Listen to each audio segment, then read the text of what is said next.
Good morning. My name is Mike Davenport. I'm the Director for Workforce Solutions here at Madisonville Community College.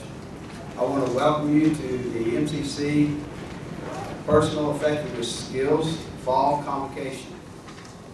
Madisonville Community College is committed to providing the highest quality of education possible for each and every one of our students.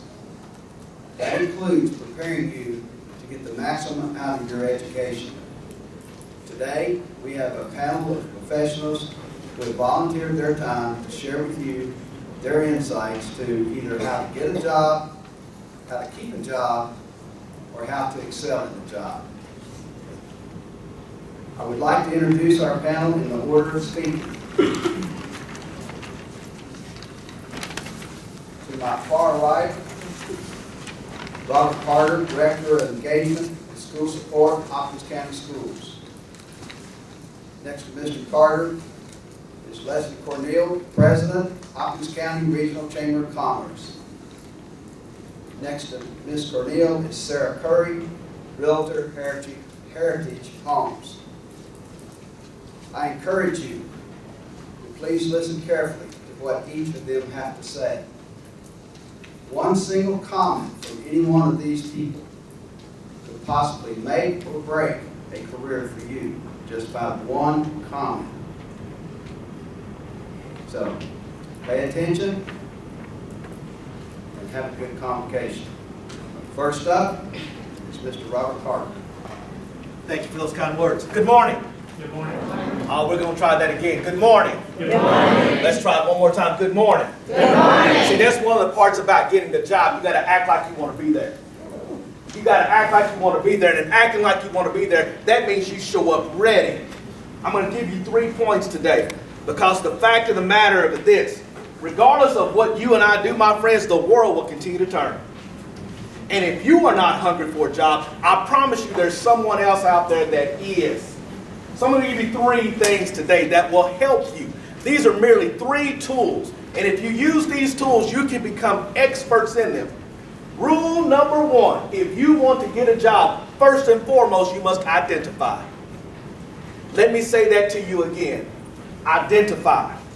Let me say that to you again. Identify. Let me say that to you one more time. Identify. Let me say it to you once again. Identify. What are you going to identify? You have to identify the job, the career, the profession that interests you. I know you've heard it before, but let me explain it to you again. There is not anything that you cannot do if you're willing to hustle hard enough. There's not anything that you cannot do if you are willing to hustle hard enough. So you look out there in this great big world that we live in. And it is a great big world. And you identify. You look out there and you find someone that's doing what you want to do. And you say, whoa, doing what I want to do. I like what I see. I like what I see. I like the dividends. I like the sense of accomplishment. I like how they're changing the world. I like that they got some money in their pocket. I like that they're feeding themselves. I like that they stay hungry. I like the fact that I like all these things, and I see that they're doing this. How did they get there? How did they get there? So now you've identified, and you can possibly see yourself there. Talk about getting a job. Next thing you must do is investigate. You have to investigate to see if the risk is worth the reward. Because I'm going to tell you, they've already said that if it's easy, that's when everyone else does it. But if you've looked out there and you see yourself in a position of greatness, you see yourself as a changer of the world, and now you're investigating to see what's going on, you've got to be able to say it's going to take me X, Y, and Z. And now we know we're talking about the alphabet, right? I just dropped 3 letters on you. How many letters remain? Oh, y'all want to play with me today. You want to play with me today. Let's start again, because this is the first day of college. That means we're in a higher level of thinking. That means we're in a higher level of problem solving. That means that we have to think about things together, because I gave you X, Y, Z. I said identify, I said investigate. If I give you X, Y, and Z, how many letters remain? 23. That's what I'm talking about. There's 23 other letters, because 23 plus 3 equals what? Now you guys are following me. What happens so many times is we focus on them 3 letters. We leave all those other things out, and then we miss some things. So if you identify and then you investigate, there's some things that you have to do in the investigative process. You have to look at the beginning, you have to look at the middle, and you have to look at the end. Because here's the deal, let me tell you now. Unless you plan on working all your life, you got to think about what you want the end to be. You got to think about how you leave your mark. You have to think about how you leave your legacy. You have to think about, if I'm going to get a job and I'm going to work myself through this process and I'm going to do these things, what's going to happen when I'm gone? Start with the end in mind. Now I said identify. I said investigate. Now I got just a little bit of time, 1 minute, so the last thing I'm going to tell you about. Go get it. Go get it. It's not going to come to you. Go get it. It is not going to come to you. Once you identify it, once you investigate it, then go get it. And be prepared for them to tell you no. And when they tell you no, you go back. And when they tell you no again, you go back. And when they tell you no again, you go back. And each time you go back, you show that you have that tenacity. So, step 1 is to do what? Identify. Step 2 is to do what? Investigate. Step 3 is to do what? Identify, investigate, go get it. Start with the end in mind. You can do it. My last words are simply this. If anyone ever tells you that greatness is not in you, they're lying. If anyone tells you that you can't do it, shut them off and never listen to them again. Because greatness is in you. But I promise you, in the world that we live in today, you've got to fight to pull it out. Stay hungry, hustle hard, identify, investigate, go get it. Appreciate it, guys.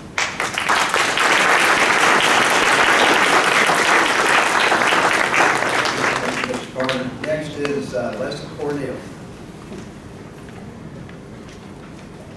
I don't think I can match up to that. What a dynamic speaker, Robert Carter. He is just so inspirational, and I had the pleasure of working with him for many years, and he is just a great leader for our community. So let's give him another round of applause.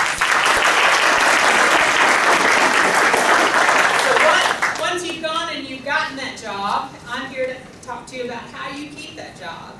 So I've just some simple do's and some don'ts that will help you keep that job. Being a team player is really important. You don't want to outshine anyone. You want to try to be a team player. When your supervisor is looking at you and promotions are up for grabs, they're going to be looking for those individuals who are team players. So that's really important. Using good work habits like good attendance are very important. If you're supposed to be on the clock at 8 o'clock, make sure that you're clocking in at 8 o'clock and you're prompt. You don't want to be 5 minutes late and then say, oh, it's okay to work over to make it my time. No, you need to be on time. Notify your boss early if you're going to need to take some time off for either a doctor's appointment or something that you know in advance. That's very important. They need to know that they can depend on you. I know that when I hire individuals, dependability is at the top of the list. I have a very small staff, so when they don't show up, I'm there to cover for everyone. And just dependability is a big, big thing. And I know a lot of people like to work from home. They want to be able to be mobile. That is a big work-life balance factor for a lot of people. So keep that in mind when you are looking for a job. If they don't offer that and that's something that is very important to you, just remember that if that's not an option, you just might want to keep that in mind. But dependability, remember, be dependable. Keep your workstation clean, organized. I will have to say, I'm not the best at that. So sometimes my assistant will come to me and say, Leslie, you've got guests coming, let's get organized. But that is, appearances do matter, so try to be organized, keep your workstation attractive and neat and organized. You want to follow your company's safety protocol. You want to be a safe employee. You want to dress appropriately. If you're not sure what your company's dress code is, ask your supervisor. Probably shouldn't ask your coworkers. It's more appropriate to ask your supervisor. They're going to appreciate that. I know that is the last thing that I want to do is to go to an employee and say, this is really not appropriate dress for the workplace. So I would appreciate it a lot if someone came to me and said, is this appropriate? And they ask for guidance. So make sure you're dressing appropriately. Offer to help. I get busy and I'm not always looking for, extra work for my employees because I'm doing my job. But if they're asking for help and wanting to do more, that gets me really excited, and I'm excited to help them grow. Be flexible. Flexibility is really important. And do your job well. Always strive to excel in your work. Do keep your boss informed of your progress. It's good to keep the line of communication open. And if maybe your boss is not communicating with you, go ahead and try to open that line of communication and reach out and try to provide a better line of communication with them to keep that going. Try to keep social media and your work separate. If you do hate your job, keep it to yourself or your trustworthy family or friends. Posting your hatred for your job on social media probably is not a good idea. It will come back and bite you most likely, but do try to practice good etiquette with your social media posts. And aim to keep your skills and certifications up to date and grow in your work and in your skills. Be a good coworker. You don't want to gossip about your coworkers or backstab your coworkers. That's very important. Don't give up. If things aren't going so well, if maybe the company is struggling, do not give up. You want to negotiate. Maybe it's a good time to negotiate to keep your job by working fewer hours or taking a temporary pay cut, but don't give up. And have a backup plan. Refresh your resume if things aren't going so well, and focus on how to keep your job and protect yourself with a plan for dealing with a potential layoff or something of that nature. And don't lose sight of your goals. Just as Robert Carter said, do not lose sight of your goals and continue to work, educate yourself, and focus on your goals and work hard. Thank you very much.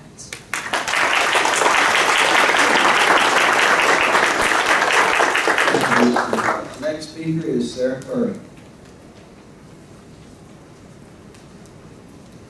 So I get to be live since all of you are like, okay, let's get this over with now. And that's okay, I'll try to keep it brief.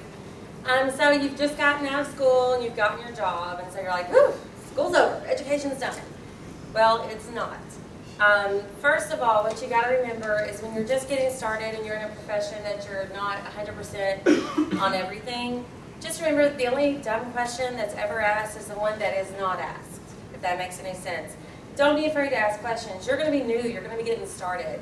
You're not expected to know everything about what you're doing. You have got to ask those questions. Don't worry about how it sounds, because here's the thing. It's going to look worse if you try to pretend like you know what you're doing and then mess it up completely. Or get yourself in a bind with whatever. So always, always, always ask questions. I guess the next thing would be, like I said, education is important.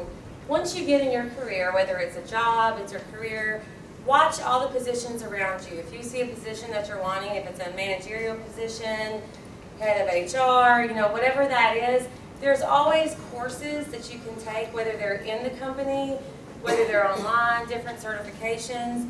There's always something else you can be learning. So yes, I know you're thinking, oh my goodness, I'm out of school, I don't want to do this. But you need to continue that. If there's something that you want, you need to seek out how you can get that. Whether it's, like I said, just a little certification, something extra, a certificate that you can add to your resume to make you more set apart from everyone else. Prove your value. Something that you can't learn in school is drive.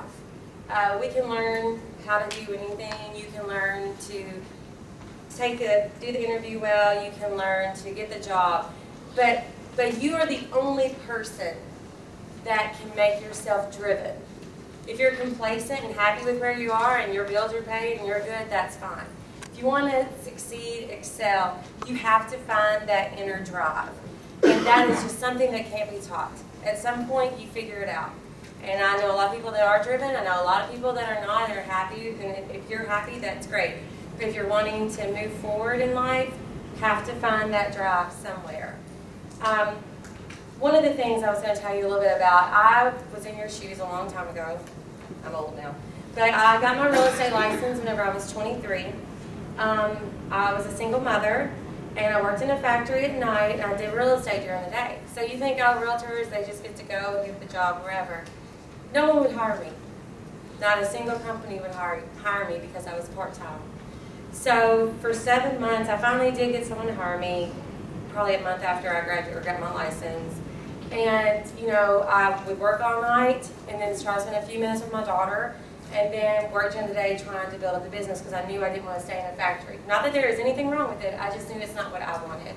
After 7 months, I finally sold my first house. That's one paycheck. That's not a career, that's one paycheck. So now, 19 years later, I sell several houses a year.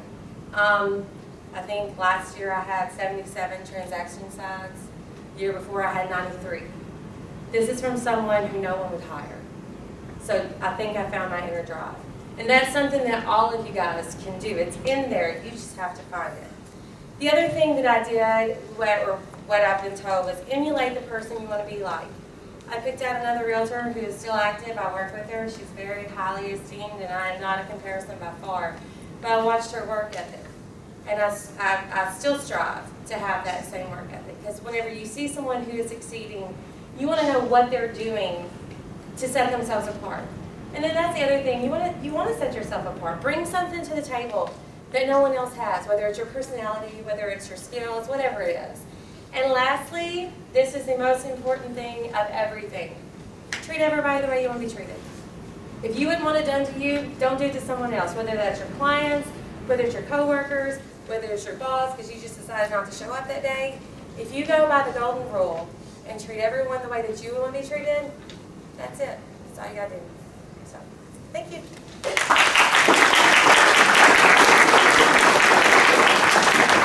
give our panelists one more round of applause.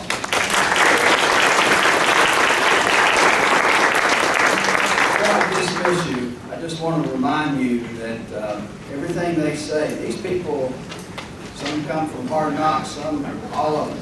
Everybody has some type of something in their life that caused them to have to dig down deep. They're sharing real life things for you. Along with that, I would like to remind you, if you don't know already, that later on today at 11:55 and 1:55, there will be 2 more convocations just like this with 3 different panelists at each one. So you're going to, if you would like to come back, we encourage you to come back, even if that's not your class. Come on back. You're going to get to hear from 6 more professionals who have made it and telling you not only what it takes to make it, but how to keep what you made. And then on Tuesday at 10:25, 11:55, and 1:55, there'll be 3 more convocations with 9 more panelists. So ladies and gentlemen, take advantage of this. Take advantage of everything that you see about personal effectiveness skills, PES program here at Nashville Community College. The convocation is just one thing. You will receive emails. You will receive announcements from your teachers about all the opportunities that you have to get better, to be better, and to make it, and make the most out of your education. So thank you for coming. Have a good day.